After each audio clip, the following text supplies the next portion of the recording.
Hello बच्चों, कैसे हो? First class. तो चलिए हम लोग पढ़ रहे हैं फोटो इलेक्ट्रिक इफेक्ट। आप पढ़ चुके होंगे पार्ट नंबर 1 और पार्ट नंबर 2 आपका पूरा वेल फिनिश हो गया होगा। जहाँ तक पढ़ चुके हैं हम लोग वहाँ से ठीक आगे। पीछे वीडियो में हम लोगों ने पढ़ा है कि फोटो इलेक्ट्रिक इफेक्ट को लाइट का वेव नेचर प्रूफ नहीं कर पाया। वहाँ पर पूरा फुली एक्सप्लेन किया गया है कि फोटो इलेक्ट्रिक इफेक्ट को wave nature of the light क्यों नहीं प्रूव कर पाया।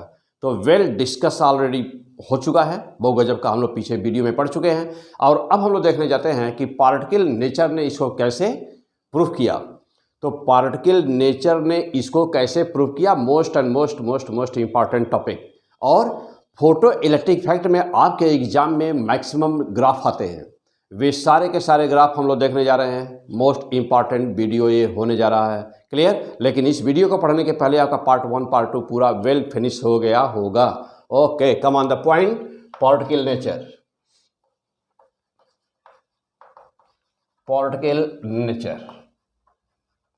Of light. तो particle nature of light first it was given by the Maxwell Planck.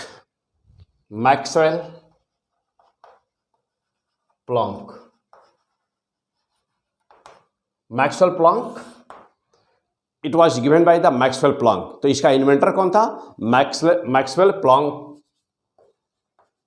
Was the inventor, इसका इन्वेंटर था। इसी की थियरी को मैक्सवेल प्लैंक की ओके पार्टिकल नेचर थियरी को ही ओके सबसे पहले किसने यूज किया इसको एक्सप्लेन करने के लिए? आइंस्टीन। तो इन 1905 तो 1905 में yes on the basis of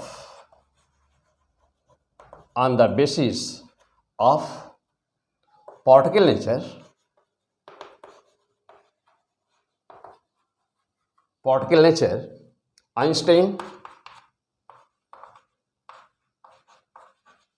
Einstein first time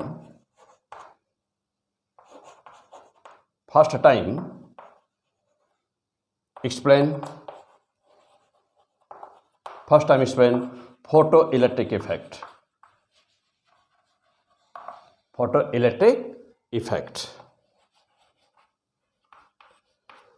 तो पार्टिकल नेचर को ही ध्यान दीजिए बेटा, पार्टिकल नेचर ऑफ लाइट जो दिया गया था किसके द्वारा? मैक्सवेल प्लैंक के द्वारा दिया गया था। तो Maxwell Planck was the inventor of this theory. 1905 में on the basis of particle nature, इसी पार्टिकल नेचर के बेस पर Einstein first time explain photoelectric effect. इसका मतलब यह हुआ कि अब यह सवाल यह है कि यह पार्टिकल नेचर है क्या।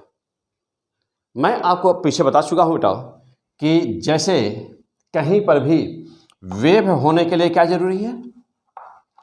Already has been discuss in the last video, यानी पिछले वीडियो में हम सब कुछ बता चुके हैं बेटा। वेव होने के लिए क्या जरूरी है? वेवलेंथ, वेवलेम्डा,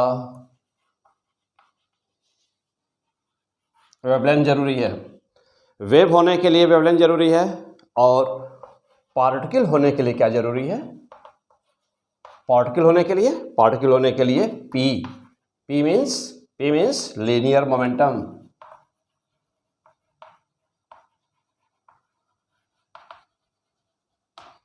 तो पार्टिकल होने के लीनियर मोमेंटम जरूरी है। ओके, इसका मतलब यह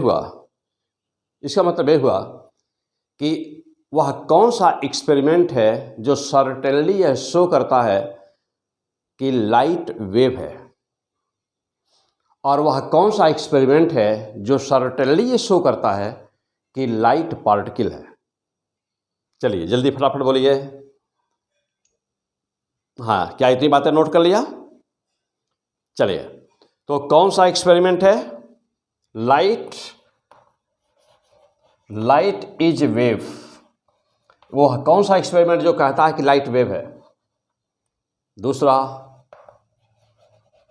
लाइट इज पार्टिकल। वह कौन सा एक्सपेरिमेंट है जो कि कहता है कि लाइट पार्टिकल है? चलिए, लाइट वेव है कौन सा एक्सपेरिमेंट? Diffraction, diffraction. और वह कौन सा एक्सपेरिमेंट है जो कहता है कि लाइट पार्टिकल है? Photo electric effect, photo electric effect. Okay, अब जा देखना और कौन कौन से ऐसे एक्सपेरिमेंट है जो कहते हैं कि लाइट पार्टिकल है। बहुत सारे एक्सपेरिमेंट है, नाम उनका बोलिए जल्दी, क्या नाम है? नंबर 1 पर फोटो इलेक्ट्रिक इफेक्ट, नंबर 2 पर कॉम्पटन इफेक्ट, नंबर 3 पर रमन इफेक्ट और नंबर 4 पर रेडिएशन। रेडिएशन का प्रेशर एक्सर्ट करना, that is also shows the light particle nature of the light. और कौन से ऐसे एक्सपेरिमेंट है जो शो करते हैं कि लाइट वेव है? वीडियो नंबर 1 में सब कुछ ऑलरेडी बता चुका हूँ। तो कौन सा ऐसा एक्सपेरिमेंट है बेटा? तो नंबर 1 पे डिफ्रैक्शन। क्या रहे, कौन सी ऐसी चीज़ होगी तो आप कहेंगे, कौन सी ऐसी चीज़ हो, कौन सा ऐसी फिजिकल प्रॉपर्टी हो, कौन सी ऐसी फिजिकल क्वांटिटी हो कि आप कहेंगे कि यह वेव है? तो दैट इज लैम्डा, वेवलेंथ। कौन सी चीज़ ऐसी हो या कौन सी फिजिकल प्रॉपर्टी या क्वांटिटी ऐसी हो जो आप कहेंगे कि पार्टिकल है लाइट? तो लीनियर मोमेंटम का पाया जाना। पक्का? क्लियर? क्या पढ़ रहे हैं? Physics, P100 physics. मैं STP सर, यह P100 फिजिक्स आपको सब कुछ यहाँ गजब का मिलने वाला है। अभी नया चैनल है, अभी स्टार्ट हुआ है, जम के पढ़ाई करिए। Okay, come on.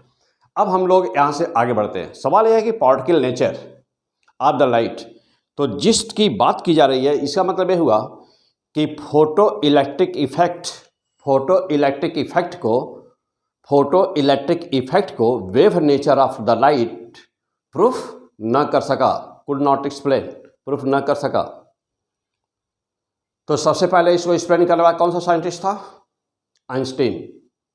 Fully explain by Einstein. किस सन में? 1905 ईस्वी में। किस बेसिस पे किया?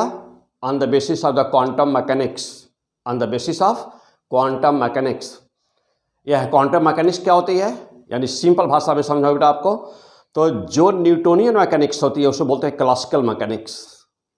फोर्स लगता है, बॉडी स्थूल फॉर्म में होती है, फोर्स, काज ऑफ फोर्स, ये सारी चीज़ें जो भी आप देखते हैं अपने नेचर में आंखों के सामने, all are the Newtonian mechanics. इसको बोलते हैं क्लासिकल थियरी या क्लासिकल फिजिक्स। और जो डीप में स्टडी जा करके करते हैं, जो आपको आंखों से नहीं दिखती है, उसको कहते हैं बेटा, क्या कहते हैं उसको कहते हैं ना, क्या? Quantum mechanics. यानी कि फिजिक्स 2 ब्रांच में बांट दीजिए। क्लासिकल, जो भी कुछ आप पढ़ते आ रहे थे वो सब कुछ जो भी आपने पढ़ा है वो सब कुछ क्लासिकल था। और दूसरी जो ब्रांच होती है कौन सी? वह क्वांटम मैकेनिक्स।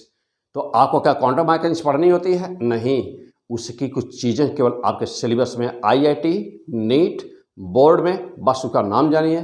क्या चीज़ें आपके बोर्ड में हैं, IIT में कहाँ से क्वेश्चन आएगा, नीट में कहाँ से क्वेश्चन आएगा, केवल आपको बस उतना ही सीखना है, क्योंकि quantum mechanics BSc third year और MSc में पढ़ाया जाता है।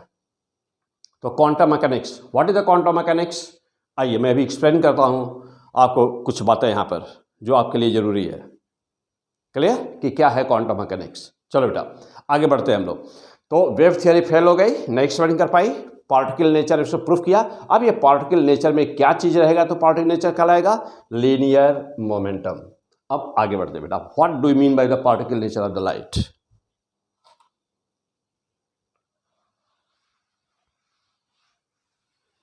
Particle nature of the light है ही क्या? ओके, तो आइए चलिए जैसा देखा जाए कि यह लीनियर मोमेंटम की बात हो रही है। यदि लीनियर मोमेंटम कहीं पर मिलता है तो हम उसको पार्टिकल कहेंगे। तो लीनियर मोमेंटम वो जो है वो कितना है?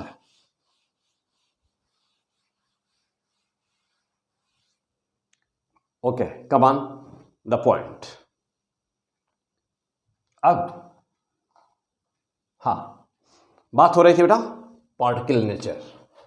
Right the heading, particle nature. तो particle nature of the light ये कहता है, यानी कि quantum mechanics, according to quantum mechanics, according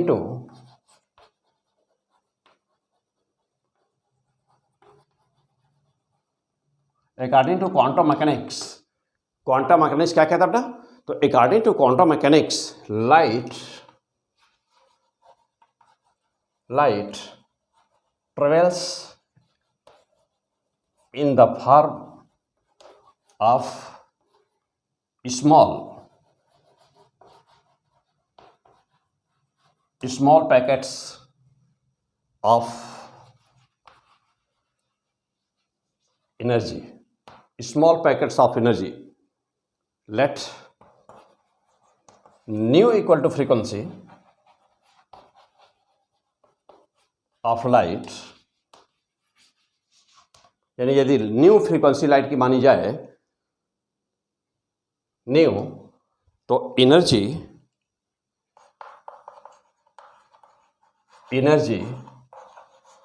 of light E equal to N H nu. क्या बेटा? E equal to N H nu. This is the energy of the light. This is the energy of the light. H क्या है? Planck constant. Planck's constant. How much? 6.6 into 10 to the power minus 34 joule second. So this is the value. What is the n?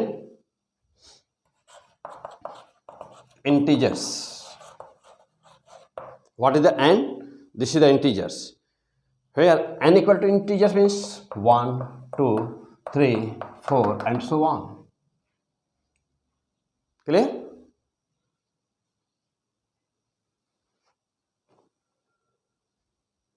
हो गया बेटा? चलो आगे आ जाइए. इसका मतलब कि लाइट क्या है? हाँ, क्या पढ़े? फोटॉन. हम लोग पढ़े जा बेटा. फोटॉन क्या है? पार्टिकल नेचर क्या है? फोटो इलेक्ट्रिक इफेक्ट कैसे प्रूफ किया गया? कई सौ साल तक वेव थियोरी को लेकर के साइंटिस्ट परेशान रहे कई सौ साल तक, और इसका प्रूफ नहीं हुआ. तो ये कैसे प्रूफ हुआ? इंटरेस्टिंग. Okay come on. देखो तो n क्या बेटा? n 1 2 3 4 यानी इंटीजर्स. तो अब जरा देखना बेटा, यहाँ पर जो सबसे छोटी एनर्जी हो सकती है वह कितनी हो सकती है? जो सबसे छोटी एनर्जी हो सकती है वह कितनी हो सकती है? n बराबर 1 हो तो सबसे छोटी एनर्जी होगी. सबसे कम एनर्जी कितनी संभव है? प्रकाश की सबसे कम एनर्जी कितनी संभव है? तो कितनी संभव है देखना. n बराबर 1 रखा तो E बराबर h new. This is the smallest possible energy of the light. This is the smallest possible energy of the light. New is the frequency. Okay, so much joule, इतना जूल. देखो बेटा ध्यान देना आपको इसी पर, क्योंकि यही बेस है इस पूरे चैप्टर का. This chapter is the most and most important chapter, और यही बेस है. यहीं से समझना है, क्योंकि आगे अब सब कुछ इसी पर डिपेंड होगा. इन्हीं सब चीज़ों पे सब कुछ डिपेंड होगा. आगे पूरा चैप्टर आइंस्टीन इक्वेशन वगैरह सब कुछ बेटा इसी पर डिपेंड होगा. तो E इक्वल टू कितना हुआ? H new. चूंकि यह स्मॉलेस्ट पॉसिबल एनर्जी है, हाँ नोट करिएगा यहाँ पर, स्मॉलेस्ट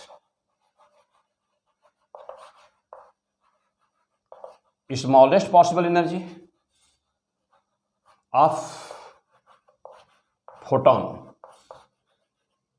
ना, यही smallest possible energy of photon है. तो पार्टिकल नेचर क्या कहता है बेटा? According to quantum mechanics light travel in the form of small packet. हाँ, small packet of energy. Let nu equal to frequency of the light. तो energy of light is so much. N ध्यान देना बेटा, N equal to H nu so much. यहाँ तक पहुँच गए सब लोग? ओके आ जाओ. अब यहाँ से आगे quantum mechanics given by Maxwell Planck. हाँ अब आ जाओ भाई, देखना. तो ये सबसे छोटा संभव एनर्जी था ना. देखो सबसे छोटी एनर्जी क्या हो सकती है? तो E बराबर, जल्दी बोलिए, H new. Smallest possible energy है ना. इस स्मॉलेस्ट पॉसिबल एनर्जी को कहते हैं ना one quanta, quanta means mind, ध्यान देना बेटा, क्वांटा क्वांटम से बना हुआ है क्वांटा, तो this is a quanta. Quanta means smallest possible energy of the photon. अब सवाल है कि फोटोन क्या है बेटा, फोटोन नाम आ रहा है, फोटोन है क्या? तो अभी अभी बोला ना कि स्मॉल पैकेट्स, क्या स्मॉल पैकेट्स, और स्मॉल पैकेट को क्या कहते हो? इसी को कहते हो ना बेटा फोटोन। फोटोन इसका मतलब ये हुआ कि फोटोन की सबसे, किसी भी फोटोन की सबसे कम ऊर्जा न्यूनतम एनर्जी कितनी हुई? न्यूनतम एनर्जी बराबर इतनी हुई। इससे छोटा क्या संभव है? नहीं, कदापि नहीं। सबसे छोटी एनर्जी एक फोटोन की यही हुई। अगला पॉइंट, सारे पॉइंट नोट करते जाइए फास्ट। अगला पॉइंट, जब हम कहीं पर कहते हैं, चलो बेटा अभी हमें डायरेक्ट पर लाइन लिख दूं, अगली लाइन, क्या आप सहमत हैं? Are you agree? Photon follow the law of quantisation of energy. Photon follow law of quantisation of energy. क्या सहमत है कि फोटोन लॉ क्वांटाइजेशन एनर्जी को फॉलो करता है? बिल्कुल 100% करता है। क्यों? पहले एनर्जी कितनी हुई? सबसे छोटी एनर्जी कितनी हो रही है? सबसे छोटी एनर्जी की मैं बात करूं तो E1 बराबर h हुई। मैं यदि आपसे कहूं कि अब जस्ट इसके बाद जो पॉसिबल एनर्जी होगी वह कितनी होगी, तो आप कहेंगे कि E2 बराबर ना, जल्दी बोलिए, 2h हुई। देखिए क्यों? क्योंकि एक के बाद में 2 आ रहा है, तो जब एक रखा तो h, 2 रखा तो 2h, 3 रखा तो 3h, 3h। मैं कहूँगा अगला नंबर कौन सा पॉसिबल है, तो अगला नंबर आप कहेंगे 3h। ओके, मीन्स क्या? हाँ जल्दी बोलिए, क्या मीन्स क्या?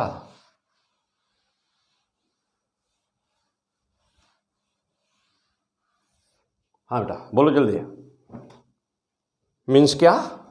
Very fantastic. क्या? देखो बेटा, अब मिल रहा, पहले क्या मिला? h न्यू, फिर क्या? 2h न्यू, फिर क्या? 3h न्यू, फिर क्या? 4h न्यू, है ना? अब सवाल ये है, क्या सवाल है भाई? सवाल यह है कि पहली एनर्जी ए रही बंडल, एक फोटोन, एक लाइन बना दूं समझाने के लिए, 2 इधर आ जाइए, 3 देखो डा, 4 या अगला बोलो 5 या, तो ये क्या है? पैकेट्स। ये क्या है? पैकेट्स। क्या है बेटा? पैकेट्स ऑफ एनर्जी है ना, पैकेट्स ऑफ एनर्जी है ना, देखो पैकेट्स ऑफ एनर्जी है ना, इसी को कहते हैं फोटोन।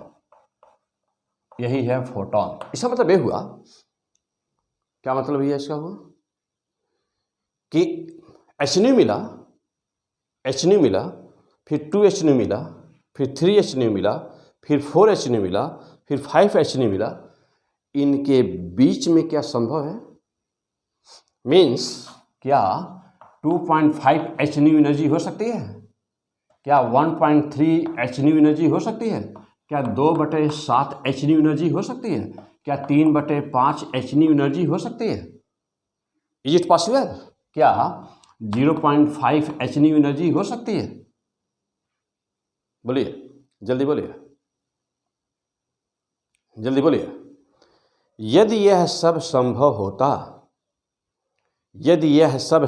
होता तो उसको कहते क्या कि फोटोन की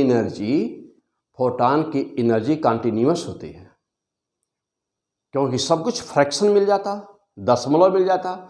जैसे मैं कहूँ कि 4 और 5 के बीच में कितनी संख्याएं संभव है, तो नंबर लाइंस पढ़े होंगे, अच्छा 4-5 में नंबर सिस्टम पढ़े होंगे।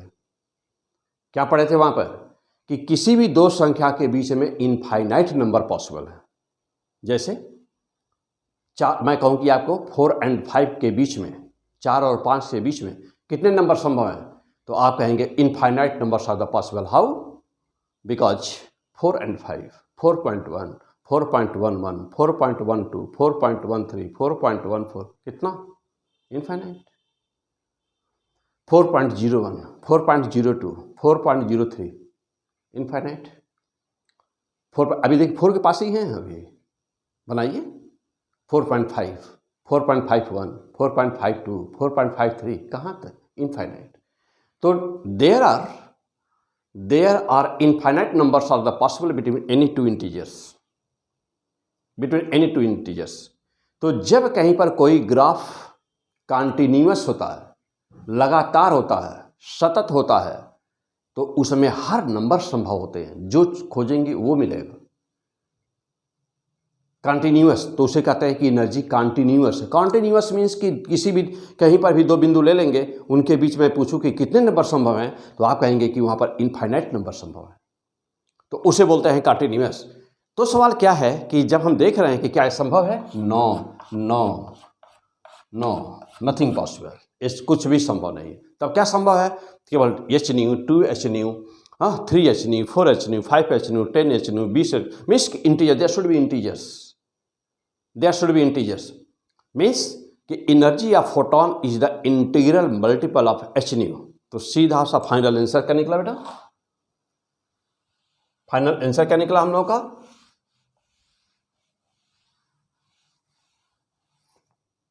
क्या फाइनल आंसर निकला?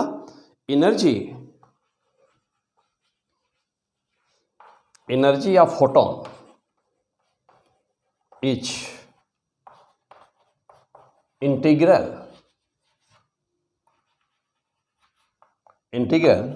Multiple of HNu, okay, and therefore you can write equal to NHNu, okay, where N is the integers, okay। अब दूसरे शब्दों में क्या शो करता है बेटा? इसका मतलब रिजल्ट बहुत साफ है, ओके, रिजल्ट बहुत साफ है। Energy of photon can never be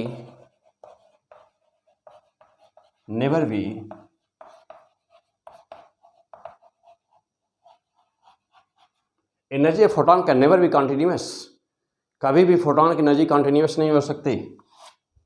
never be continuous, और क्या? कॉमा लगाइए यहाँ पे, कॉमा, कॉन्टिन्यूअस, डेसिमल,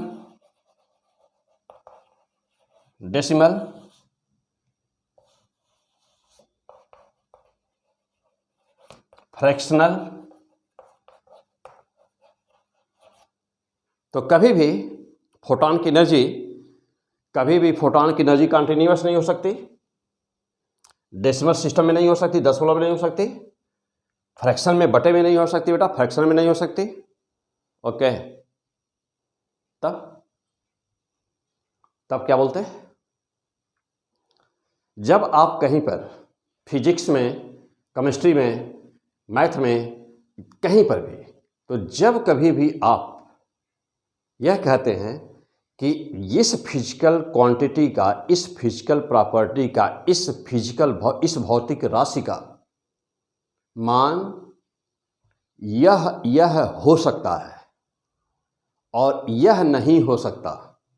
जैसे आप कहते हैं कि चार्ज, तो चार्ज हमेशा जो इलेक्ट्रॉन का चार्ज होता है उसका इंटीग्रल मल्टीपल ही केवल हो सकता है। यानी कि आप कहते हैं, क्या कहते हैं बेटा?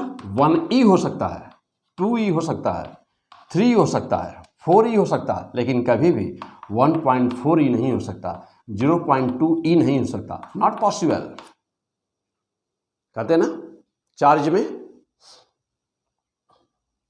तो जब कहीं पर भी आप यह कहते हैं कि यह फिजिकल क्वांटिटी का मान यह हो सकता है, यह नहीं हो सकता है। क्या नहीं हो सकता है?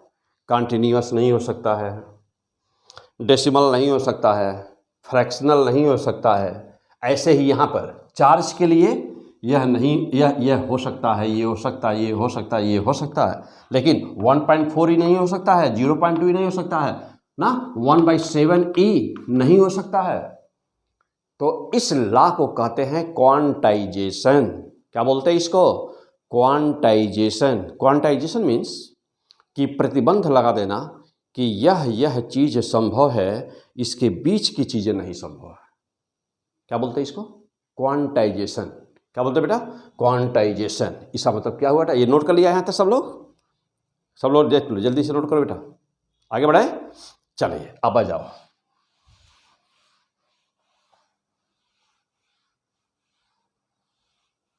तो फाइनली क्या देखा हम लोगों ने कि जिस प्रकार से चार्जेज आर क्वांटाइज्ड होता है बेटा, जो पहले चैप्टर हम लोग वीडियो में पढ़े हैं इलेक्ट्रिक फील्ड एंड पोटेंशियल में, तो जिस प्रकार से चार्जेज आर क्वांटाइज्ड,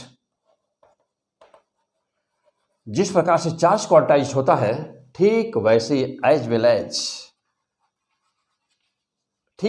ही क्या फोटॉन्स आर क्वांटाइज्ड। क्या बेटा? Photon are quantised. Photons are quantised. Photons are quantised means, एक शब्द और कर दीजिए, एज वेल एज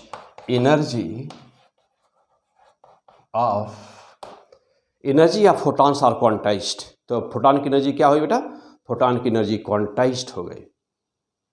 तब इसका मतलब क्या हुआ कि कॉन्टिन्यूअस तो नहीं हो सकता, फोटॉन की energy can never be continuous तो नहीं हो सकता।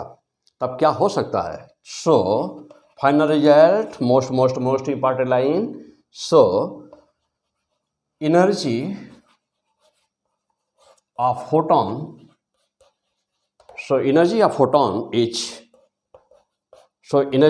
क्या होता है बेटा? So energy of photon is, कैसा होती है एनर्जी? जल्दी बोल दो। डिस्क्रीट। रेड पेन से निशान मारिए। डिस्क्रीट। तो energy of photon is discrete.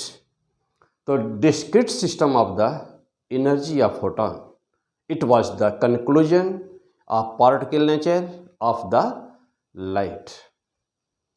Quantum mechanics. तो क्वांटम मैकेनिक्स शो करता है कि फोटॉन की एनर्जी कभी भी कंटिन्यूअस नहीं होती, कभी भी डेसिमल नहीं होती, कभी भी फ्रैक्शनल नहीं होती, यह हमेशा डिस्क्रीट होती है। डिस्क्रीट मीन्स कि यह रहेगा, बीच की चीज़ें नहीं रहेंगी। 1h न्यू रहेगा, 2h न्यू रहेगा, 3h न्यू रहेगा, 4h न्यू रहेगा। बीच की चीज़ें 1.2, 1.1, 1.7, 2/3, 1/3, ये सारी चीज़ें नहीं रहेंगी। ओके, तो अब आगे बढ़ते हैं। यहाँ तक क्लियर हो गए? Energy, quantisation law of the energy of the photon. What do you mean by the photon? What is the energy of photon? What is the nature of the energy of photon? Now you are clear.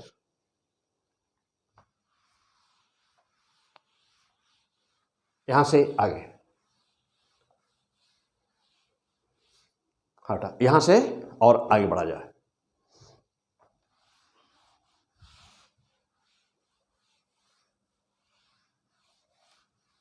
हाँ, अब है point हम लोगों का,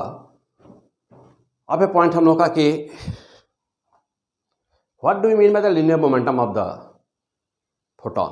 तो write the point, write the heading, linear momentum. अभी देखा हम लोगों ने कि E बराबर पाए हैं हम लोग, क्या E बराबर पाए हैं हम लोग h न्यू। एक फोटॉन ले लिया जाए, एक क्वांटा लिया जाए फोटॉन का, ना?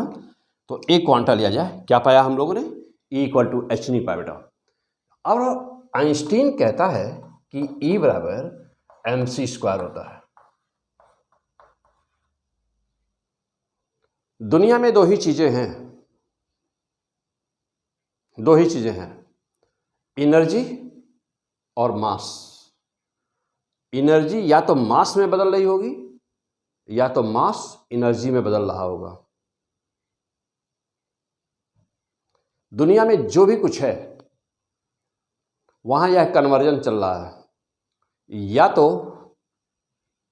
या तो कहीं पर मास एनर्जी में बदल रहा होगा या नहीं तो एनर्जी मास में बदल रही होगी। अवश्य मात्र ये दो चीज़ें होती हैं नेचर में। उसी देखिए वहाँ पर अब इसका एग्जाम्पल आगे हम लोग पढ़ेंगे मॉडर्न फिजिक्स में। मैं थोड़ा उसका डिस्कस कर दूं, परिचय दे दूं, इंट्रोडक्शन उसका। या तो एनर्जी मास में बदल रही होगी या तो मास एनर्जी में बदल रहा होगा। कोई एग्जाम्पल? मास एनिहिलेशन, जब इलेक्ट्रॉन और पॉजिट्रॉन आपस में दूसरे के करीब आते हैं तो वो पॉजिट्रोनियम स्ट्रक्चर फॉर्मेशन करते हैं और फाइनली वे दोनों आपस में कोलेप्स करते हैं और एक दूसरे को नष्ट कर देते हैं। तो जब वो नष्ट करते हैं तो वहाँ पर दो फोटॉन का इमिशन होता है। और फोटॉन यानी कि पहले था मास, जब मास यानी द्रव्यमान, जब द्रव्यमान मास नष्ट हुआ क्या निकली? एनर्जी फोटॉन के रूप में। हो गया? ये क्या था, किसका एग्जाम्पल था यह? मास एनिहिलेशन, यानी कि द्रव्यमान का जब क्षति होती है, द्रव्यमान जब नष्ट होता है तो ऊर्जा उत्पन्न होती है। अब दूसरा रहा कि ऊर्जा नष्ट होती है तो क्या होता है? एक फोटॉन लिया, उसकी मिनिमम मेरे सब मैं आगे डिस्कस करूंगा, जहां पर आएगा टॉपिक वहाँ इसका मॉडर्न फिजिक्स में कुछ ही बाद आने वाला है, जस्ट आने वाला बात 4-5 वीडियो बाद आ जाएगा। देखो बेटा, तो क्या बोल रहे थे? एक फोटॉन हो, फोटॉन किसी रिजिड बॉडी पर, सॉलिड रिजिड बॉडी पर, दृढ़ बॉडी पर जा करके फोटॉन की एनर्जी, अब एनर्जी कितनी होती है? तो एनर्जी होती है 0.52 मिलियन इलेक्ट्रॉन वोल्ट होती है बेटा। कैसे होती है, क्या होती है, क्यों होती है, सब देखा जाएगा एपिसोड में। तो जब ये एक फोटॉन मिनिमम रिक्वायर्ड जितनी एनर्जी उतनी एनर्जी है उसके पास, किसी रिजिड बॉडी पर जा करके इंसिडेंट करती है तो फोटॉन टूट जाता है और फोटॉन अपने आप को नष्ट कर देता है। और फोटॉन अपने आप को नष्ट करके क्या बनाता है? दो मास बनाता है, एक पार्टिकल दूसरा एंटी पार्टिकल, यानी कि एक इलेक्ट्रॉन बनता है तो दूसरा पॉजिट्रॉन बनता है। इलेक्ट्रॉन और पॉजिट्रॉन यानी कि हमेशा चीज़ें पेयर में प्रोड्यूस होती हैं, इसे कहते हैं पेयर प्रोडक्शन। क्या बोलते हैं इसको? Pair production. यानी कि यही फोटॉन जिसकी हम बात कर रहे हैं, या फोटॉन किसी रिजिड बॉडी पर जाकर स्ट्राइक करता है, फोटॉन दो भागों में टूट जाता है, फोटॉन टूट करके बनाता है क्या? एक इलेक्ट्रॉन और एक पॉजिट्रॉन बनाता है। इलेक्ट्रॉन और पॉजिट्रॉन क्या है? ये दोनों एक दूसरे के पार्टिकल है और एंटी पार्टिकल है। तो इलेक्ट्रॉन क्या है? पार्टिकल। पॉजिट्रॉन क्या है? उसका एंटी पार्टिकल। इसे क्या बोलते हैं बेटा?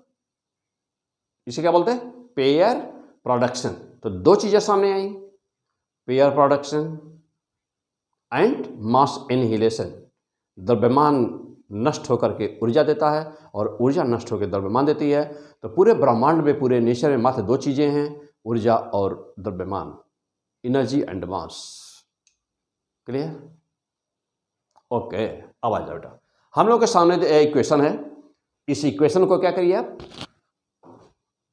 E बराबर एच न्यू, वही बात हो रही थी एनर्जी का फॉर्म में, और यही बराबर E बराबर mc²।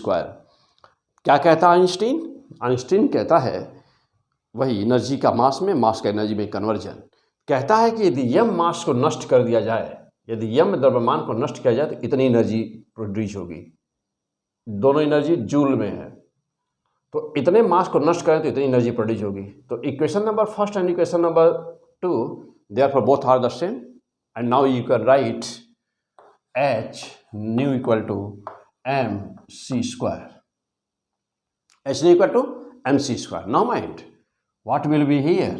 M is the mass, so mass m equal to h nu upon c². This is the what? This is the mass. तो ये क्या बेटा? m equal to h nu upon c²। इसे क्या कहेंगे? ये है मास ऑफ फोटॉन। सवाल यह कि कैसा मास? अब यहां दो मास होते फोटॉन के। कौन कौन? इसका नाम बेटा dynamic dynamic mass of photon, ध्यान देना बेटा, डायनामिक मास ऑफ फोटॉन। तब सवाल हुआ कि क्या और कोई मास है क्या? हाँ है, क्या? Rest mass. तो द्रव्यमान, तो रेस्ट मास किसका? तो रेस्ट मास ऑफ फोटॉन कितना हुआ बेटा? तो rest mass of photon m, rest बराबर 0। तो फोटॉन का रेस्ट मास 0 होता है। फोटॉन रेस्ट में कभी रहता ही नहीं, फोटॉन कभी रेस्ट में रह ही नहीं सकता। इसीलिए जब भी फोटॉन के मास की बात करते बेटा, क्योंकि फोटॉन कभी रेस्ट में रहा नहीं, तो कोई मास कैसे निकालेगा उसका? कभी जो चीज़ थी ही नहीं, तो फोटॉन कभी रेस्ट में रहा ही नहीं, फोटॉन कभी रेस्ट में रहता नहीं। तो फोटॉन का मास, रेस्ट मास 0। फोटॉन हमेशा मोशन में होता बेटा। तो यहाँ पे क्या आया? Dynamic mass of the photon m, क्या? डायनामिक। तो dynamic mass of the photon कितना बेटा? h/c²। And rest mass 0। Charge on the photon कितना हुआ बेटा? चार्ज ऑन फोटॉन कितना हुआ? हाँ बोलिए जल्दी। No charge, 0। जब चार्ज नहीं है, सारे पॉइंट नोट करते जाइए फास्ट। जब चार्ज है ही नहीं, तो क्या इलेक्ट्रिक और मैग्नेटिक फील्ड में फोटॉन डेविएट करेगा? Never. So photon does not deviate in electric and magnetic field।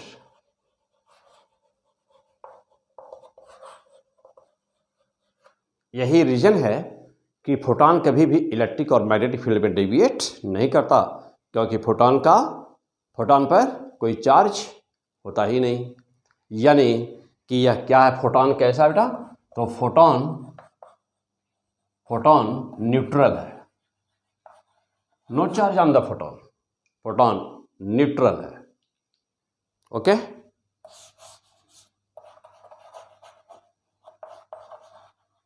Photon is neutral. हो गया बेटा? यहाँ तक पहुँच जाए सब लोग, सारी बातें नोट करते जाइए फास्ट। अब आ जाइए अगला पॉइंट।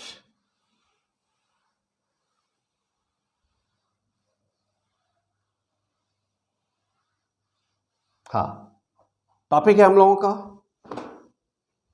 टॉपिक है बेटा हम लोगों का क्या? Linear momentum of the photon. चलिए, मास मालूम है आपको, जानते हो कि लीनियर मोमेंटम क्या होता है? लीनियर मोमेंटम का क्या होता है? P बराबर होता है mv, होता है ना? वही फार्मूला तो यहाँ पर भी लगेगा, P बराबर, हाँ, m मास h न्यू अपॉन क्या? c² मास इंटू c, एक c से c कैंसिल, क्या पाए? h new upon c।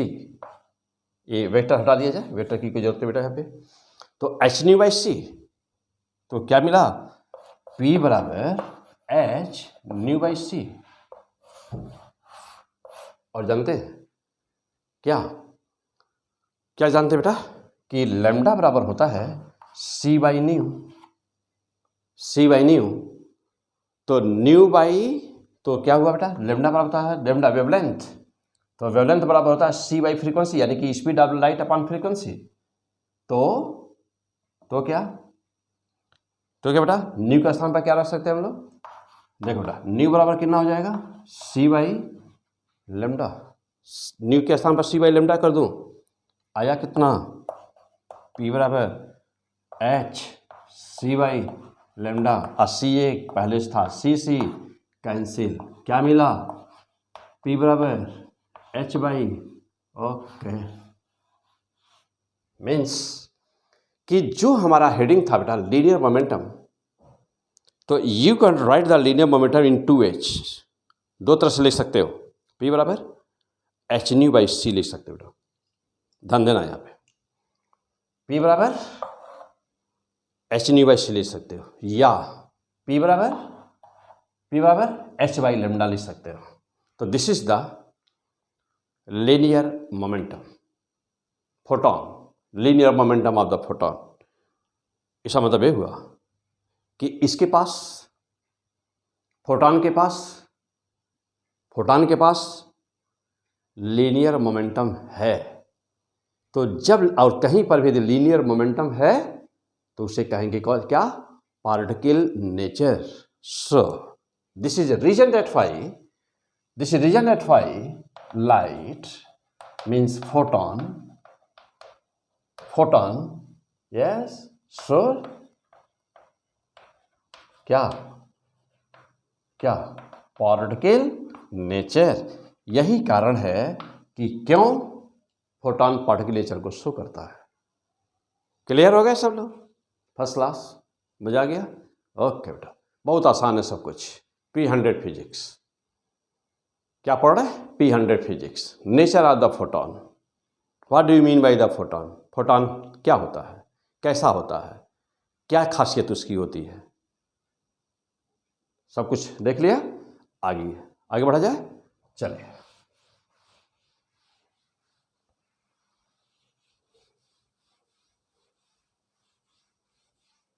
हटा, और अब यहां से और आगे एक था फोटोन की प्रॉपर्टी, फोटोन का मास, फोटोन की प्रॉपर्टी ना, फोटोन की एनर्जी। चलिए अब हम लोग चलते बेटा आगे, यहां से और आगे बढ़ते हैं। अब इस फोटोन को लेकर के explanation of the Einstein, most important point. तो write the equation, write the heading, Einstein's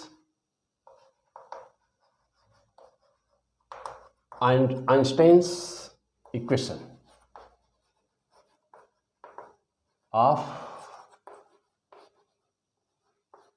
of photoelectric effect, Einstein's equation of photoelectric effect. Okay बेटा, तो आइंस्टीन क्या कहता है? आइए, ये फोटोन है, कोई फोटोन इंसिडेंट किया, ये कोई मेटल है, और यहां से फोटोन का एक इलेक्ट्रॉन का बेटा यहां से इमिशन हुआ, इलेक्ट्रॉन इमिटेड इलेक्ट्रॉन। तो जो फोटोन इंसिडेंट कर रहा है, जो फोटोन इंसिडेंट कर, उसके पास एनर्जी कितनी बेटा? h/. हम लोग जानते हैं कि यदि यह एनर्जी एक विशेष पार्टिकुलर एनर्जी से ज़्यादा होगा तभी इलेक्ट्रॉन का इमिशन होगा। पीछे वीडियो में सब कुछ ऑलरेडी हम लोग बहुत अच्छी तरह से पूरा गजब का डिस्कस किया जाएगा, पढ़ चुके होंगे सब, तो मैं उन सब बातों को फिर से नहीं लेने जाता। चलो बेटा, अब ये इलेक्ट्रॉन इमिट हुआ, तो इतना h/. एनर्जी फोटोन की थी। जो एनर्जी से निकालने में खर्च हुई उसे क्या कहते हो? कहते हैं उसे बेटा वर्क फंक्शन। क्या बोलते हैं उसको? वर्क। हिंदी में कहते हैं कार्यफलन, वर्क फंक्शन। कार्यफलन क्या होता है?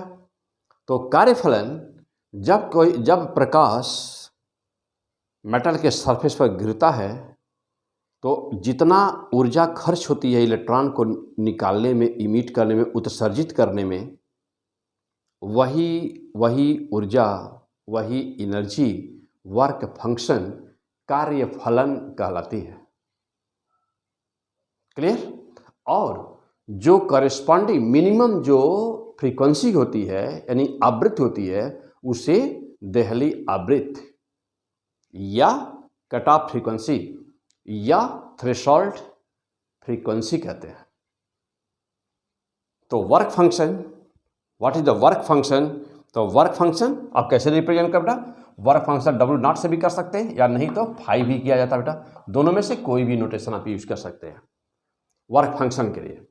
तो यहाँ तो ये खर्च हुआ, अब जो एनर्जी बची वो क्या हुई? तो जो एनर्जी बची, इलेक्ट्रॉन का मास है m, इसके पास काइनेटिक एनर्जी फार्म में खर्च हो गई, जो बची वो इसका मतलब क्या हुआ? अकॉर्डिंग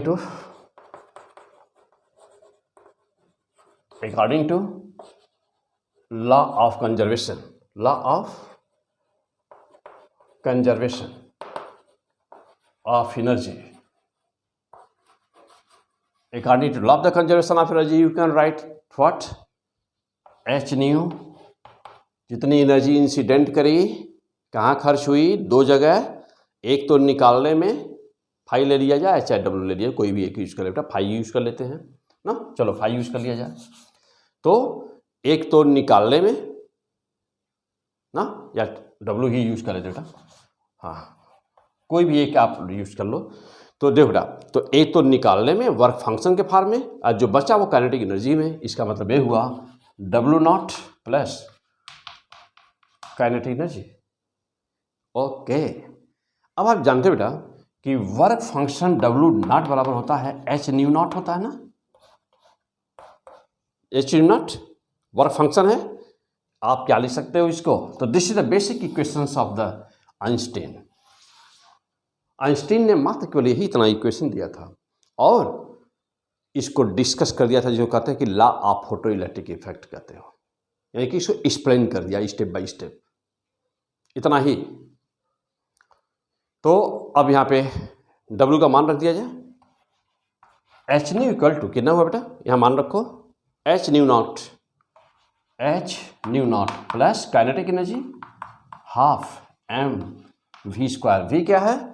जिस वेलोसिटी से इलेक्ट्रॉन निकला है सरफेस से वो वेलोसिटी है। तो h न्यू बराबर h new naught plus half mv²। You can right like this, this is the Einstein's equation of photo electric effect, this is the Einstein's equation of the photo electric effect. Okay, fantastic, note कर लिया सब लोग? First class. Okay, आ जाओ। अब यहाँ पर सवाल यह है, क्या हम लोग जानते हो कि P100 फिजिक्स इंडिया का पहला चैनल है कि जो केवल पढ़ाई तो हम लोग करते ही हैं, पढ़ाई के साथ साथ उस सब्जेक्ट उस टॉपिक की धुनाई करते हैं। इतनी धुनाई ज़बरदस्त कि आपको पूरी पिक्चर, पूरी स्टोरी, क्या क्यों कैसे, सब ज़बरदस्त आंखों के सामने दिखेगा।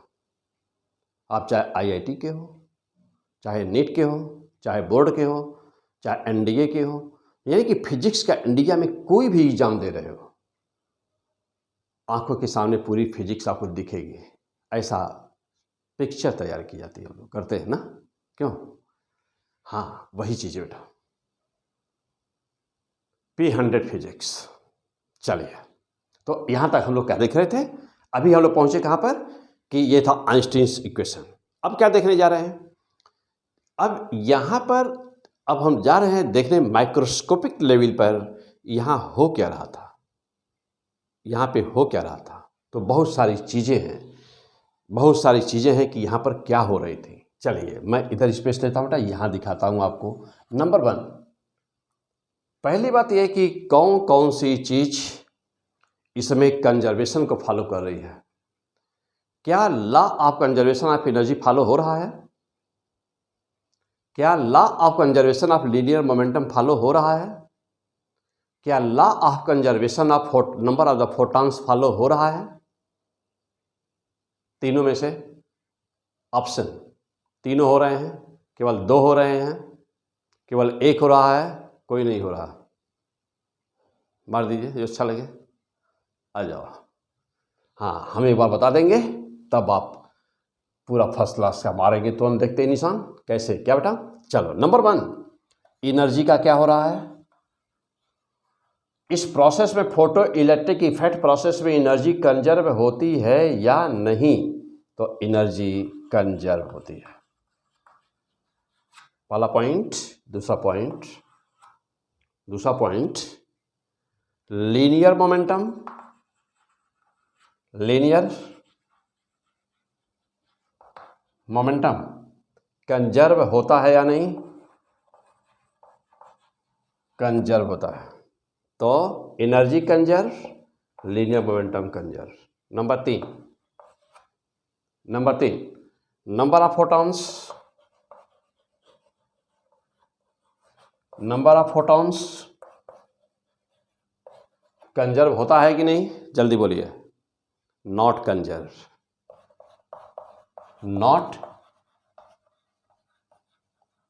Not conserve. Number of photons not conserve, यानी नंबर ऑफ फोटॉन कंजर्व नहीं होता। तब number of photon not conserve, तो नंबर 4 क्या होता? नंबर फोर क्या होगा बेटा? तो जितने फोटॉन इंसिडेंट किए सरफेस पर, जितने फोटॉन टकराए, इलेक्ट्रॉन का इमिशन हुआ या नहीं, क्या उससे ज्यादा फोटॉन संभव है मिल जाए?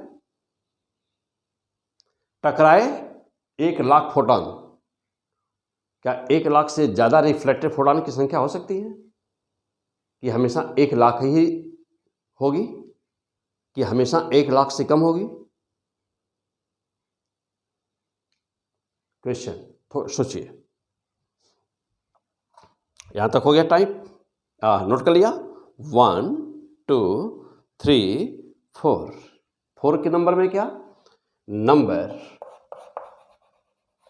नंबर ऑफ, लिखिए साफ साफ, रिफ्लेक्टेड फोटॉन्स में भी क्या? Less. Number 2 more. Number 3 equal. Number 3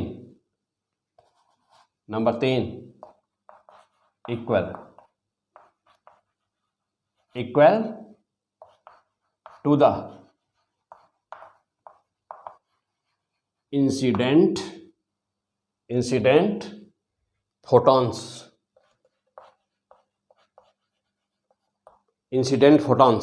चलो बेटा मैं बोल दूं, नोट करिए, मैं बोल दूं, नीचे है, पता नहीं दिख रहा है कि नहीं आपको साफ। चलो बेटा, नंबर ऑफ रिफ्लेक्टेड फोटॉन में बी, हाँ क्या? में बी लेस, कम हो सकते हैं, मोर ज्यादा हो सकता है, 3 इक्वल भी हो सकता है। ओके, ये सब हो सकते हैं। अब अगला पॉइंट, हाँ 4 नंबर हो गया बेटा। अब यहां नंबर डालो, 5 नंबर डालो, 5 नंबर। क्या, क्यों, कैसे? धुनाई फिजिक्स की, क्या, क्यों, कैसे। नेक्स्ट हो गया?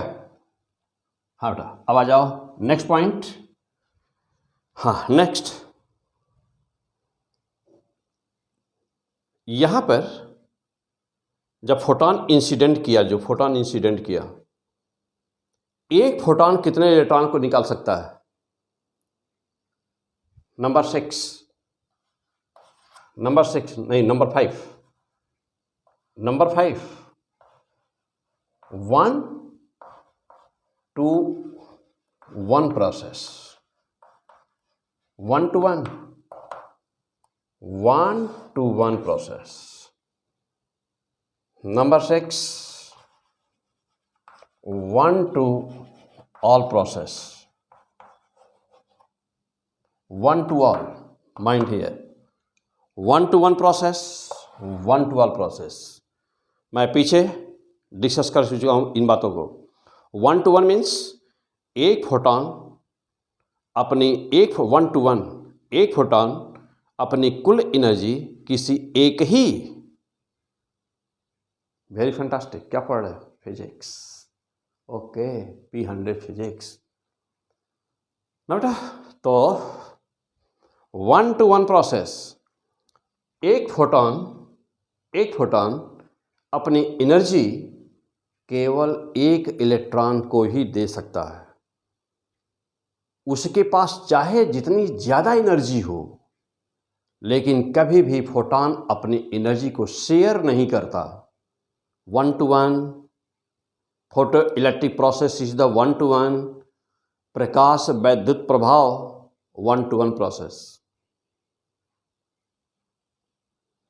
एक फोटॉन अपनी एनर्जी एक को ही दे सकता है। उसके पास चाहे जितनी ज़्यादा एनर्जी होगी, मान लीजिए कि चाहिए कहीं पर हमको 2.3 इलेक्ट्रॉन वोल्ट एनर्जी चाहिए कि इलेक्ट्रॉन को निकालने के लिए, और उसके पास है 1000 electron volt energy, does not matter. बची हुई सारी एनर्जी काइनेटिक एनर्जी के फॉर्म में चेंज हो जाएगी, लेकिन वह देगा तो केवल एक को ही या दो को नहीं देगा, कभी डिस्ट्रीब्यूट नहीं करता, कभी शेयर नहीं करता। याद हो गया? याद हो गया? Next, one two all process. एक फोटॉन अपनी पूरी एनर्जी, जितनी एनर्जी उसे पास होगी, बचाता नहीं कुछ। फोटॉन जब इलेक्ट्रॉन के ऊपर इंसिडेंट करता है तो पूरी की पूरी एनर्जी देता, उसमें से कुछ बचाते चुरा के नहीं रखता। हाँ, बिल्कुल नहीं। इलेक्ट्रॉन को निकलने के लिए चाहिए, सपोज करो कि इलेक्ट्रॉन को निकलने के लिए चाहिए 1.5 इलेक्ट्रॉन वोल्ट एनर्जी चाहिए, और इसके पास है 1000 इलेक्ट्रॉन वोल्ट, तो यह 1000 इलेक्ट्रॉन वोल्ट पूरा का पूरा दे देगा उसको। मान लो ये निकलने के लिए चाहिए 2.3 इलेक्ट्रॉन वोल्ट, और इसके पास में है 5 इलेक्ट्रॉन वोल्ट, तो पूरा का पूरा 5 इलेक्ट्रॉन वोल्ट ही पूरा का पूरा देगा उसको, उसमें से कुछ बचाएगा नहीं। तो जितना 2.3 इलेक्ट्रॉन वोल्ट मान लो चाहिए इलेक्ट्रॉन को निकालने में, तो जितना बचा 5 इलेक्ट्रॉन वोल्ट में 2.3 इलेक्ट्रॉन वोल्ट निकाल दो, तो जितना बचा वो पूरी का पूरा क्या हो जाएगा, काइनेटिक एनर्जी में चेंज हो जाएगा। It was first explained bye Einstein. Clear? अब सवाल रहा number 7। What is the number 7? सवाल ये है, अभी एक लाइन हमने लिखा कि कभी फोटॉन की एनर्जी बढ़ भी सकती है। इलेक्ट्रॉन की एनर्जी का नंबर ऑफ फोटॉन्स कभी बढ़ भी सकते हैं, तो नंबर ऑफ फोटॉन्स कैसे बढ़ेंगे? कम तो हो सकते हैं। जैसे मान लो कि 10 फोटॉन टकराए, उसमें से 7 फोटॉन ऐसे थे जो इलेक्ट्रॉन को निकालने में ना काबिल नहीं थे, यानी कि इलेक्ट्रॉन का एमिशन ना करा सके, तो 7 तो रिफ्लेक्ट हो गए, तो 10 में से 7 रिफ्लेक्ट हो गए, और 3 ऐसे थे जो इलेक्ट्रॉन को निकालने में यूज हो गए, तो संख्या रिफ्लेक्टेड फोटॉन की कितनी हुई? 7, और वहाँ से कितने इलेक्ट्रॉन निकले होंगे? 3। तो क्या कोई ज़रूरी है कि 3 इलेक्ट्रॉन निकला होगा? नो, कदापि नहीं। इलेक्ट्रॉन की संख्या कितनी निकल सकती है मैक्सिमम? 3 फोटॉन से 3 निकल सकती है। 3 फोटॉन से 3, 1-to-1 प्रोसेस। 3 फोटॉन यदि यूज किया गया, यूटिलाइज किया गया, 3 फोटॉन यदि यूटिलाइज किया गया है, तो मैक्सिमम जो संख्या हो सकती है इलेक्ट्रॉन की वह 3 हो सकती है। क्या 4 इलेक्ट्रॉन निकल सकते हैं 3 फोटॉन से? कदापि नहीं, कदापि नहीं। तो 3 फोटॉन से कितने इलेक्ट्रॉन्स निकल सकते हैं? कुल 3 फोटॉन से 3 निकल सकते हैं, नहीं तो 3 से कम। क्या जरूरी है कि 3 इलेक्ट्रॉन 3 फोटॉन यूज हुए तो क्या जरूरी इलेक्ट्रॉन निकले हों? नो, कदापि नहीं। तो कहाँ गया फोटॉन? तो फोटॉन उस इलेक्ट्रॉन ने एनर्जी को एब्जॉर्व कर लिया और उसकी एनर्जी, इलेक्ट्रॉन की एनर्जी बढ़ गई, लेकिन निकला नहीं। इलेक्ट्रॉन ने एनर्जी को एब्जॉर्व कर लिया, इलेक्ट्रॉन का इमिशन नहीं हुआ। तो क्या जरूरी है कि फोटॉन यदि अपनी एनर्जी दे दिया हो तो इलेक्ट्रॉन निकले ही? कदापि नहीं। इलेक्ट्रॉन एनर्जी ले लेगा, इलेक्ट्रॉन की एनर्जी बढ़ जाएगी, लेकिन इलेक्ट्रॉन का इमिशन नहीं होगा। ओके, अब अगला पॉइंट, जैसे कि आप कोलिजन में पढ़ते हैं इलास्टिक कोलिजन में, कि यदि एक फोटॉन है यहाँ पर, यदि यह कोई एक बॉल है और यह कोई दूसरा बॉल है, दोनों का मास m है, और ये बॉल जब जाता है, जब इसका इलास्टिक कोलिजन होता है, तो ये अपनी वेलोसिटी इसको ट्रांसफ़र कर देता है। ये वाला यहाँ आकर के रेस्ट में हो जाता है, और यह वाला उसी वेलोसिटी से आगे मूव कर जाता है। पढ़ते हैं ना? यह कहाँ पर पढ़ते हैं? इलास्टिक कोलिजन अभी नहीं पढ़ा है बेटा, अभी कोलिजन अभी फर्स्ट ईयर वाले चैप्टर में अभी चलेगा ना। हम लोग वहाँ तक पढ़े हुए हैं, कहाँ तक पढ़े हुए हैं हम लोग? अभी पढ़े हुए फर्स्ट ईयर के कोर्स को रोका गया बेटा, सेकंड ईयर वालों के पहले पूरा किया जा रहा है। सेकंड ईयर के बच्चों के लिए बहुत ही इंपॉर्टेंट, उनके लिए जरूरी है, एग्जाम उनका है, तो चल रहा। फर्स्ट ईयर वालों के लिए बेटा, फर्स्ट ईयर का अभी हुआ है, प्रोजेक्टाइल तक हुआ है, प्रोजेक्टाइल हो गया है, सर्कुलर मोशन हो गया है, सर्कुलर मोशन तक हुआ है अभी ना, सर्कुलर मोशन चल रहा था वहाँ पर, लास्ट में सर्कुलर मोशन चल रहा है अभी। फिलहाल यहाँ पर कोलिजन तो अभी आने वाला है, ये सब पूरा डिटेल में आएगा, पूरा फर्स्ट ईयर, पूरा सेकंड ईयर, सब कुछ। तो देखो बेटा, तो यहाँ पे यदि मास इसका भी m है, इसका भी m है, ये v वेलोसिटी ये पहले से रेस्ट में था, ये पहले से रेस्ट में था, ये v वेलोसिटी से गया, ये पहले से रेस्ट में था, ये v वेलोसिटी से गया, इसका कोलिजन हुआ, ये अपने खुद रेस्ट में आ जाएगा और यह उसी वेलोसिटी v वेलोसिटी से आगे मूव कर जाएगा। तो इसे कहते हैं इलास्टिक कोलिजन। क्या बोलते हैं इसको? Elastic collision. और जानते हो मैकेनिक्स का नियम है कि इलास्टिक कोलिजन में ही काइनेटिक एनर्जी कंजर्व होती है। फिर से बोलिए, क्या बोला हूँ? इलास्टिक कोलिजन यानी कि प्रत्यास्थ, क्या बोलते हैं, कोलिजन, टक्कर में ही काइनेटिक एनर्जी कंजर्व होती है। तो यहाँ पर क्या होगा? यहाँ क्या हो रहा है? यहाँ पर भी इलास्टिक कोलिजन हो रहा है। इसका मतलब ये हुआ कि collision of the photon with the electron is elastic. तो जब यह इलेक्ट्रॉन के साथ जा करके फोटोन ने कोलिजन किया बेटा, तो लिख दीजिए वहां पर कि collision of photons with electron और इलास्टिक। और इलास्टिक कोलिजन में क्या होता है? जानते हो, लीनियर मोमेंटम पी का मान कंजर्व रहता है। यही रीजन था कि ऊपर 1 नंबर 2 नंबर में क्यों कंजर्व हुआ था। फिर नंबर 2 पे जानते हो कि एनर्जी कंजर्व होती है, तो एनर्जी जानते हो बेटा कि एनर्जी भी कंजर्व है। यहाँ पर कौन सी एनर्जी? काइनेटिक एनर्जी कंजर्व होती है। Kinetic energy equal to conserve. बात रही टोटल एनर्जी, वह भी कंजर्व होती है। तो टोटल एनर्जी भी क्या हो गई? टोटल एनर्जी भी क्या हो गई? टोटल एनर्जी भी कंजर्व्ड हो गई। ओके, क्या पढ़ रहा है? P100 physics. क्लियर? चलिए अब यहां से और आगे बढ़ते बेटा।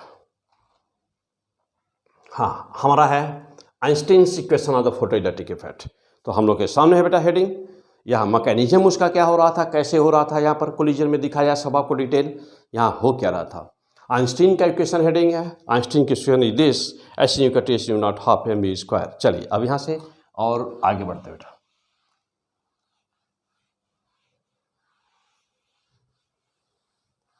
अब यहाँ से और आगे।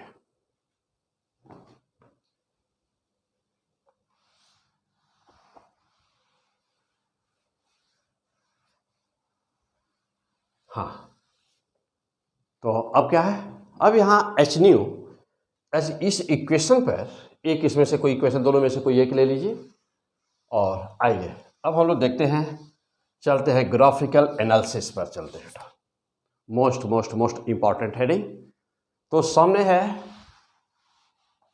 चलिए ओके, कमान हम लोग को मिला H nu equal to H nu naught plus half M V square. Half M V square means ऐसे लिख दिया जाए, H nu equal to H nu naught plus kinetic energy लिख दें, नो प्रॉब्लम। चलो बेटा, काइनेटिक एनर्जी को एक तरफ कर दो। काइनेटिक एनर्जी बराबर कितना हुआ? क्या हुआ? H nu minus H nu naught, you can write very easily, no problem. Kinetic energy बराबर कितना बेटा? तो kinetic energy you can write kinetic energy H इसमें भी है, एच इसमें भी है, एच कॉमन ले लो, न्यू माइनस न्यू नॉट ले सकते बेटा। अच्छा अब जा देखना, यदि हम इसको वाई एक्सिस पर ले लें, ऑन द वाई एक्सिस, तो इक्वेशन कैसा लग रहा है? y बराबर एम एक्स माइनस सी। क्या लग रहा है बेटा? किसके जैसा लग रहा है?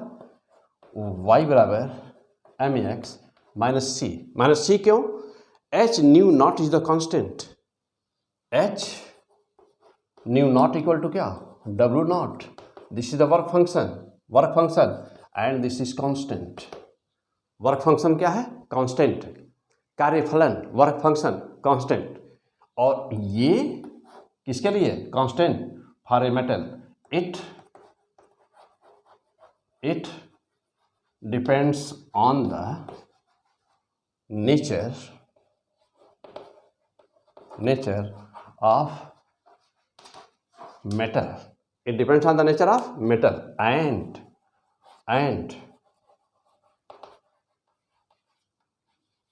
nature of metal surface and nature of the metal surface means कि work function W naught H u naught equal to constant. It depends on the on the, it depends on the क्या बेटा, nature of metal and nature of metal surface पर depend करता है। यानी कि different substance, different metal has different work function.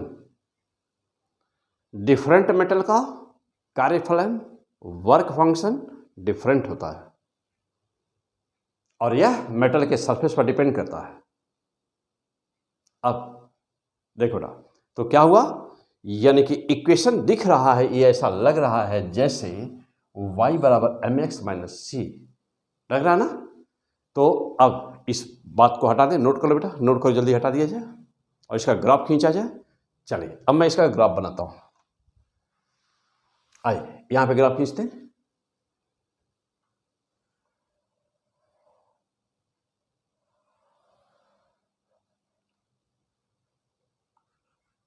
Y axis kinetic energy लेनी है,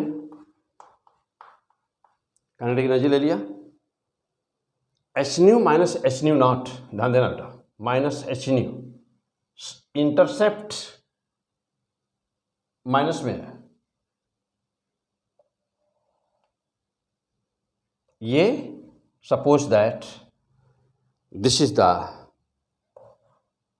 new not. तो ग्राफ कैसे बना बेटा ना, ग्राफ, और अब इसको पीछे बढ़ा दीजिए,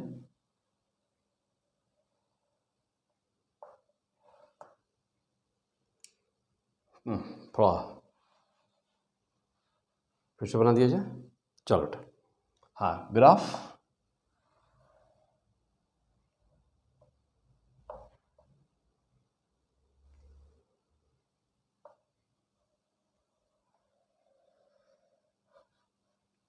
काइनेटिक एनर्जी न्यू, ये क्या है, न्यू नॉट, इंटरसेप्ट देखो बेटा, यह एच न्यू नॉट सी के स्थान पर, ये इतना, ये यही है क्या, H nu not minus, okay, ये क्या बेटा, थ्रेशोल्ड फ्रीक्वेंसी, थ्रेशोल्ड फ्रीक्वेंसी। अब हाँ क्लियर हो गए।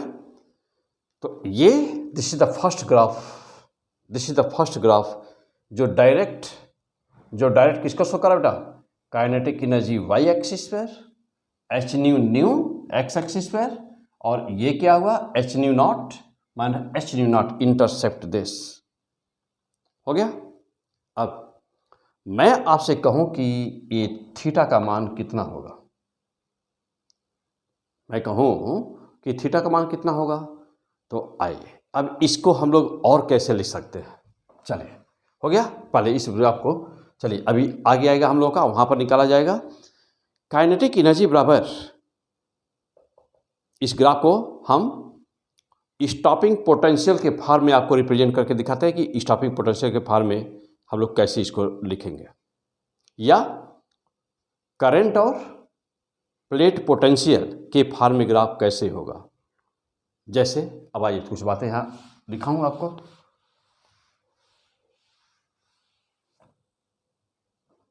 चलो जैसे मान लो ये प्लेट है, ये कोई मेटल प्लेट है, ये कोई मेटल प्लेट है, लाइट इंसिडेंट कर रही है इस पर, इलेक्ट्रॉन का इमिशन हुआ, यहां पर आप, तो ये हमारा कैथोड है, ये प्लेट है, एक बैटरी लगा दिया जाए और इसको प्लस टर्मिनल से जोड़ दिया जाए, बैटरी को जोड़ दिया, जो भी इलेक्ट्रॉन निकल रहे होंगे ये सीधे ऊपर पहुंच रहे होंगे। तो जब ये प्लेट प्लस थी, जब ये प्लेट प्लस थी तो जो इलेक्ट्रॉन निकला वो सीधा पहुंच गया ऊपर, जो नहीं पहुंच पा रहा था तो पॉजिटिव पोटेंशियल के कारण, यहाँ पर प्लस पोटेंशियल दिया बेटा, तो पॉजिटिव पोटेंशियल के कारण ये प्लस है, इलेक्ट्रॉन को अपने तरफ खींच लिया। तो जैसे जैसे प्लेट का पोटेंशियल बढ़ाओगे, मान लीजिए कि अभी आपने पोटेंशियल कुछ भी नहीं लगाया है, तो जो इलेक्ट्रॉन यहाँ से इमिट हुआ वह बीच में यहाँ वहाँ हैंग कर गया। हैंग करने वाले इलेक्ट्रॉन की संख्या बहुत ही कम होती है, जबकि थर्मियोनिक इमिशन में हैंग करने वाले इलेक्ट्रॉन की संख्या बहुत ही ज़्यादा होती है। यहाँ पर फोटोइलेक्ट्रिक इफेक्ट में हैंग करने वाले इलेक्ट्रॉन की संख्या बहुत ही कम होती है। तो यह इलेक्ट्रॉन हैंग कर गया, आपने यहाँ पर प्लस पोटेंशियल लगाया, तो जो हैंग करने वाले इलेक्ट्रॉन थे उनको वे खींच लिया, ऊपर खींच लिया। मीन्स कि प्लेट को प्लस करते ही जो इलेक्ट्रॉन नहीं पहुंच पा रहे थे वही पहुंच गए, यानी कि करंट का मान, आई का मान क्या हो गया, बढ़ गया, आई इंक्रीज कर गया। तो प्लेट पोटेंशियल बढ़ाने से करंट का मान बढ़ गया। ओके, अब ध्यान देना बेटा आगे। अब सपोज करिए, वेरी वेरी इंपॉर्टेंट पॉइंट, अब सपोज करिए कि एक इलेक्ट्रॉन यहां से जा रहा है, यह इलेक्ट्रॉन जा रहा है ऊपर, और आप इसको रोकना चाहते हैं कि यह इलेक्ट्रॉन यहां न पहुंचने पाए। मीन्स कि आप आई के मान को जीरो करना चाहते हो, करंट को जीरो करना चाहते हो। तो प्लेट को पोटेंशियल को क्या करना होगा, माइनस, नेगेटिव। तो जब नेगेटिव लगाओगे, यानी कितना नेगेटिव, उसका एक स्पेशल नाम है वी नॉट। इसे कहते हैं स्टॉपिंग पोटेंशियल। क्या बोलते हैं, स्टॉपिंग पोटेंशियल या रिटार्डिंग पोटेंशियल। तो V naught equal to stopping potential, stopping potential या क्या, रिटार्डिंग, स्टॉपिंग पोटेंशियल या रिटार्डिंग पोटेंशियल, वी नॉट। हो गया। जब हमने माइनस लगा दिया बेटा, यहां माइनस किया, यहां प्लस कर दिया, उल्टा रिवर्स कर दिया, इसको रिवर्स वोल्टेज लगा दिया। अब जब ध्यान देना, जो इलेक्ट्रॉन जा रहा था, मास जिसका m था, जो इलेक्ट्रॉन जा रहा था जिसकी काइनेटिक एनर्जी थी, कितनी थी, काइनेटिक एनर्जी कितनी बेटा, हाफ mv² थी ना। अब क्या हुआ, हाँ ध्यान दीजिए ना, बहुत ही अच्छी तरह से समझिएगा सारी बातों को।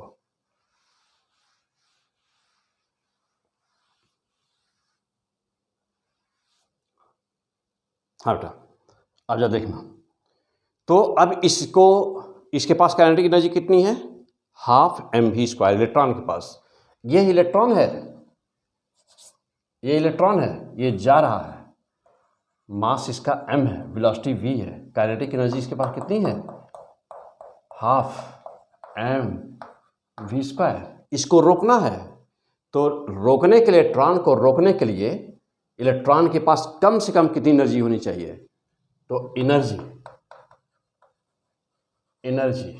ऑफ इलेक्ट्रॉन कितनी होनी चाहिए, E बराबर काइनेटिक एनर्जी की होनी चाहिए, कम से कम होनी चाहिए। और किसी V नॉट इलेक्ट्रिक फील्ड में इलेक्ट्रॉन की एनर्जी कितनी होती है, तो EV नॉट होती है, E बराबर EV नॉट होती है बेटा। माइंड हियर, इलेक्ट्रिक एनर्जी किसी इलेक्ट्रॉन की V नॉट के वोल्टेज डिफरेंस में एनर्जी EV नॉट होती है। तो EV नॉट बराबर क्या हुआ, KE मीन्स हाफ mv²। क्या हुआ, EV नॉट बराबर हाफ mv²। यूँ समझिए, फैंटास्टिक, यूँ समझिए कि यह इलेक्ट्रॉन है और आपकी तरफ ही जा रहा है, इलेक्ट्रॉन है, ये आपकी तरफ जा रहा है। आपको इलेक्ट्रिक फील्ड लगा करके रोकना है इसको, कि आपके पास, आपकी बॉडी पे टकराए ना ये। चलिए, ये जा रहा, हाँ लगाइए, क्या करेंगे, फील्ड किधर होनी चाहिए, इलेक्ट्रॉन की दिशा इलेक्ट्रिक फील्ड के अपोजिट होती है, तो इलेक्ट्रिक फील्ड आपकी तरफ होगा, तो जब इलेक्ट्रिक फील्ड आपकी तरफ यहाँ लगा दिया जाए तो ये इलेक्ट्रिक फील्ड क्या करेगा, उस पर फोर्स लगाएगा उल्टा इधर। तो यह जा रहा था बहुत तेज़ी से आपकी तरफ, इलेक्ट्रिक फील्ड आपने उल्टा लगा दिया तो ये क्या हुआ, इलेक्ट्रिक फील्ड अपनी तरफ लगा दिया तो ये क्या, इलेक्ट्रॉन रिटार्डेशन स्टार्ट हो गया। और कितना लगाया, आपकी बॉडी पे टकराए नहीं तो कितना लगाना चाहिए, जितना इसके पास काइनेटिक एनर्जी है ना, हाफ एम बी स्क्वायर इसके पास एनर्जी है, तो आप इलेक्ट्रिक एनर्जी इसका कितना प्रोड्यूस करेंगे, कितना इलेक्ट्रिक एनर्जी लगाएंगे, कितना इलेक्ट्रिक फोर्स लगाएंगे, मीन्स कि कितना इलेक्ट्रिक फील्ड लगाएंगे ताकि यह बॉडी पर न टकराए, कितना। तो इलेक्ट्रॉन जहाँ है और आप अपने बॉडी के बीच, दोनों के बीच एक वी नॉट का देखिए, एक वी नॉट क्या है, स्टॉपिंग पोटेंशियल।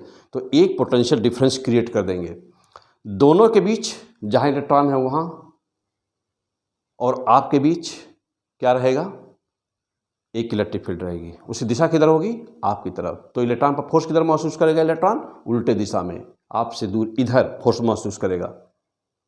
अब वह इलेक्ट्रिक फील्ड की कितनी, इलेक्ट्रिक फील्ड इलेक्ट्रॉन की ऊर्जा पोटेंशियल विभव में कितनी होती है, तो ई वी नॉट होती है। और इसके पास कितनी एनर्जी थी, half M B square energy थी। जब दोनों विपरीत दिशा में हो गए, ई वी नॉट और हाफ एम बी स्क्वायर किधर है, आपकी तरफ, और ई वी नॉट किधर है, हमारी तरफ। तो जब दोनों हो गए बराबर दिशा में विपरीत, दोनों बराबर दिशा में विपरीत, तो इलेक्ट्रॉन रुक जाएगा। तो जिस पोटेंशियल डिफरेंस पर रुका इलेक्ट्रॉन, जिस पोटेंशियल डिफरेंस पर इलेक्ट्रॉन रुका, उसी पोटेंशियल डिफरेंस को क्या कहते हैं, उसी पोटेंशियल को क्या कहते हैं, स्टॉपिंग पोटेंशियल। किस नेचर का, नेगेटिव नेचर का, माइनस। तो therefore now the point is, if V not equal to half mv square, V not is the stopping potential. How you can define this? ये diagram समझ में हो गया होगा, फर्स्ट क्लास। मिटा दें इसको, देखो बेटा एक बार चेक कर लो,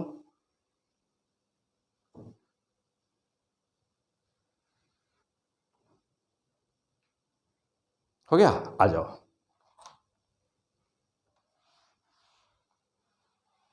स्टॉपिंग पोटेंशियल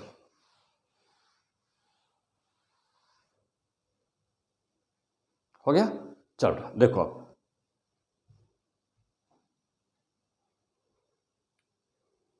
हाँ बेटा, अब तो ओके, आ जाओ, देखना बेटा, ध्यान देना। अब यहाँ पर क्या बात हम लोग करते हैं, हाँ, E V naught half M B square, ठीक, स्टॉपिंग पोटेंशियल। एक लाइन लिख दीजिए, हेडिंग डाल दीजिए, स्टॉपिंग पोटेंशियल। स्टॉपिंग पोटेंशियल क्या होता है, कैसे रिप्रेजेंट करते हैं, वी नॉट। एक लाइन लिखिए, एक लाइन लिखिए, minimum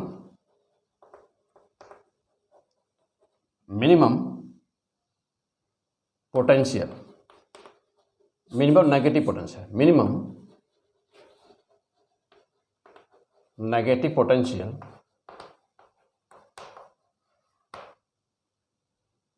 minimum negative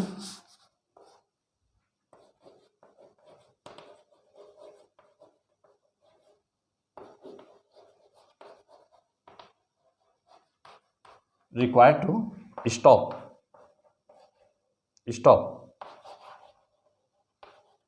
fastest moving electron in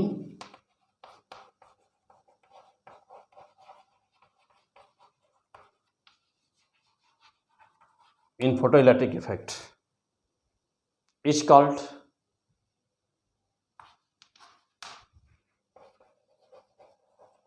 called what, stopping potential, stopping, okay. So this is the stopping potential. What do you mean by the stopping potential? So this is the stopping potential, इसका मतलब ये हुआ, this is the E V naught, and now क्या, अब चलो देखना बेटा, अब आ जाओ फिर अपने आइंस्टीन, ये हो गया, नोट करो। तो therefore now you can replace the kinetic energy, therefore now you can replace the kinetic energy of Einstein's equation by the E V not.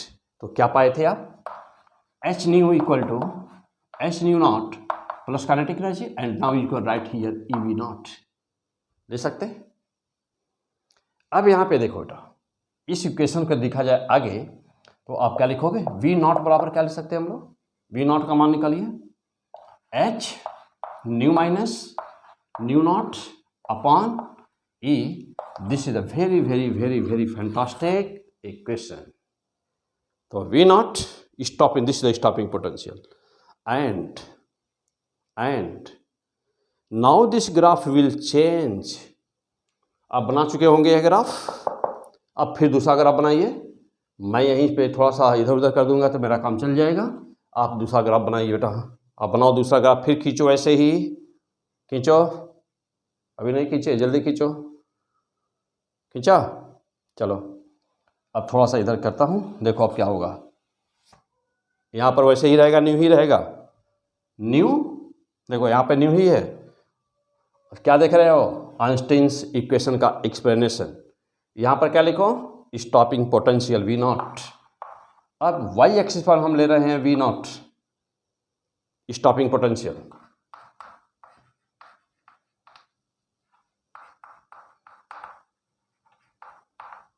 क्या लिया, V0।